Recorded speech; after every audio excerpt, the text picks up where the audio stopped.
こんにちは。知ればもっと旅が楽しくなる交通の世界へようこそ。絶対に儲かると言われてきた通勤列車の有料座席サービス。多くの鉄道会社で大成功を収める中で、なぜ超人気路線であるはずの東横線の有料座席サービスは導入からわずか9ヶ月で半分の規模に縮小されるほどの大苦戦を強いられてしまったのでしょうか。本日は鳴り物入りでデビューした当時の庶民の熱気をお届けしつつ、現在2026年の視点から有料座席サービスのビジネスモデルが陥った罠とその残酷な現実について徹底的に解剖していきたいと思います。それでは出発進行です。現在時刻は夕方。ここは東急東横線の渋谷駅のホームにやってきています。ホームの足元や安全柵には真っ赤なデザインが目を引く旧シートの乗車口案内がしっかりと掲示されています。頭上の電光掲示板には19時35分発急行元町中華街行きの文字が光っていますね。いよいよ待ちに待った真新しい車両が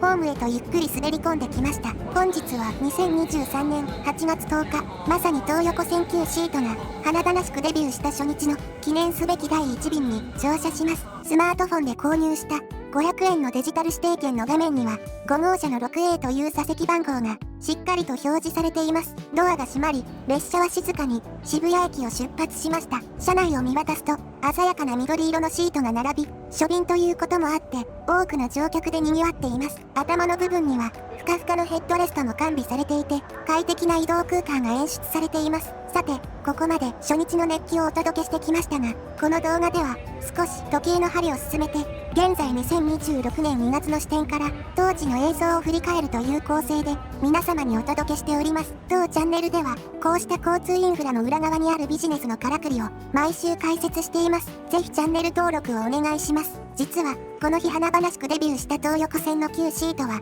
その後ビジネスとして非常に厳しい現実に直面することになるのです。鉄道会社にとって通勤列車の有料座席サービスは追加の投資が少なく高い収益性が見込めることから近年大きな注目を集めてきました。その歴史を大きく変えたのが2008年に東武鉄道が東上線で運行を開始した TJ ライナーという存在です。彼らはロングシートとクロスシートを自由に切り替えられるデュアルシートと呼ばれる車両を導入しました。これによりラッシュ時には有料の座席指定列車として、日中には通常の通勤列車として運用する画期的な二刀流が可能になったのです。それまでの専用特急車両のように車庫で眠っている有給時間が生じず既存のダイヤに組み込めるため追加投資を最小限に抑えられるという点が極めて革命的でした。一般の通勤列車を創発しても混雑緩和には貢献しますが、乗車人員そのものが増えない限り鉄道会社にとっては営業費の負担が増えるだけです。しかしその増発分を有料の通勤ライナーに置き換えれば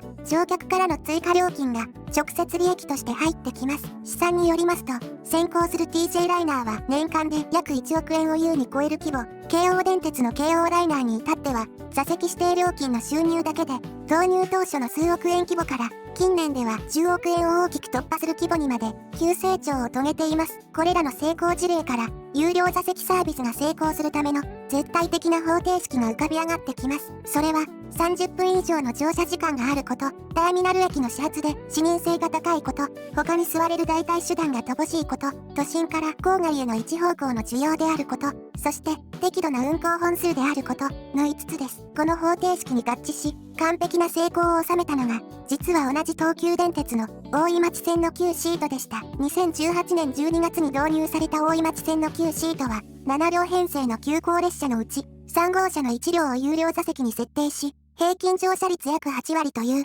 驚異的な高水準を維持しています。しかし舞台をこの東横線に移した途端状況は一変します。東急電鉄は大井町線での成功を背景に東横線でも7割程度の乗車率を見込んで自信満々でサービスをスタートさせました。10両編成のうち4号車と5号車の2両を旧シートに設定し、夕方から夜にかけて5本の列車を走らせました。ところが現実は非常に厳しかったのです。導入からわずか9ヶ月足らずの2024年5月には早くも2両から1両への縮小という苦渋の決断を余儀なくされました。同時に本数を5本から7本に増やし、時間帯も前倒しするなどのテこ入れを行いましたが、もう1編成分の予備車両は使われないまま車庫で眠っている状態だと言われています。車内の案内表示には列車が間もなく横浜に到着することを示しています。ここで驚くべきデータをご紹介しましょう。ある調査結果によりますと、導入後しばらく経った時期の乗車率は 30% 台前半の列車が多く、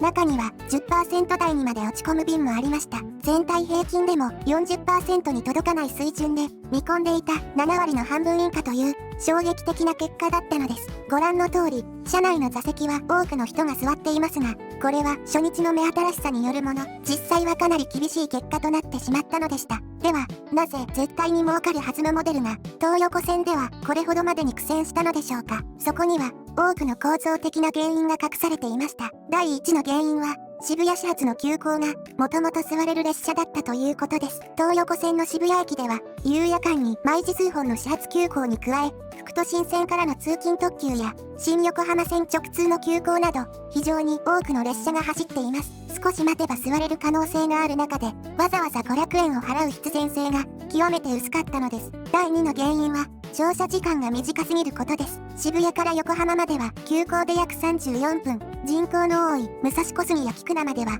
ほんの十数分から20分程度しかかかりません。実は成功している大井町線の大井町から長津田間の方が東横線の渋谷から横浜間よりも物理的な距離が長いのです。第3の原因は都市間路線ゆえの需要の分散です。東横線は渋谷と横浜という2つの巨大都市を結ぶ路線であり、途中の駅での乗り降りも非常に活発です。郊外へと一方向に向かう路線とは異なり、長時間座り続けたいという需要が一つにまとまりにくかったのです。第4の原因はチケット購入の壁です。座席指定券を買うには駅の窓口に並んで現金で払うか、事前に会員登録をしてクレジットカードで買うしかなく、ホーム上の券売機で交通系 IC カードを使ってさっと買うことができませんでした。衝動買いを阻害する大きな壁となってしまったのです。実は他社においても、千代田線に直通するロマンスカーや有楽町線からの S トレイン、日比谷線からの TH ライナーといった地下鉄直通型の有料座席サービスは、総じて乗車率の低迷に苦しんでいます。そのため、東横線の旧シートを副都心線に直通させれば解決するという声もありますが、